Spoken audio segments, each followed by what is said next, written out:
కేంద్ర ప్రభుత్వం ఏమాత్రం సహాయం చేయట్లేదు. కేంద్ర ప్రభుత్వం అసలు మనకి వనరుల్ని అందవట్లేదు, మనం అభివృద్ధి సాధించలేకపోతున్నాం అనేటువంటి ఒక దుష్ప్రచారం ఈనాడు మీడియాలో జరుగుతున్నటువంటి విషయం మనందరికీ తెలియనటువంటి విషయం కాదు.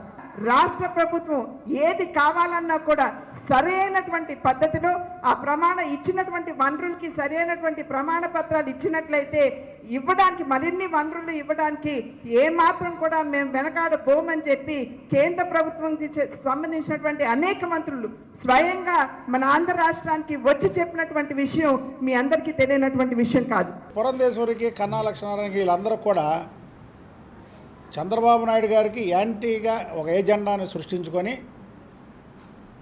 వీళ్ళు ఎన్నికల ముందు ఇతర పార్టీలోకి వెళ్ళడానికి ఒక వేదికగా బీజేపీ పార్టీని వాడుకుంటున్నారని చెప్పడంలో ఎటువంటి సందేహం లేదు. వీళ్ళు తెలుగుదేశం పార్టీని విమర్శించడమే ఒక ఏజెండాగా పెట్టుకొని కార్యక్రమాలు పెట్టుకున్నారు. మీరు వచ్చే ఎన్నికల్లో మేము బీజేపీ తరపునే పోటీ చేస్తామని ఏడుకొండల వెంకటేశ్వర స్వామి సాక్షిగా మీరు ఈ ప్రమాణం చేస్తారా అని మిమ్మల్ని సూటిగా ప్రశ్నిస్తున్నా. ఏమ్మా 10 సంవత్సరాలు కాంగ్రెస్ పార్టీలో పనిచేసావు, ఆ రోజు సోనియా గాంధీని కూడా ఇలాగే పోవడం, సోనియా గాంధీ లాంటి నాయకురాలు లేదన్నాం, ఇవాళ ప్రధాని మోడీ గారిని అంటే అసలు ఎవరు నమ్ముతారు ఇవన్నీ?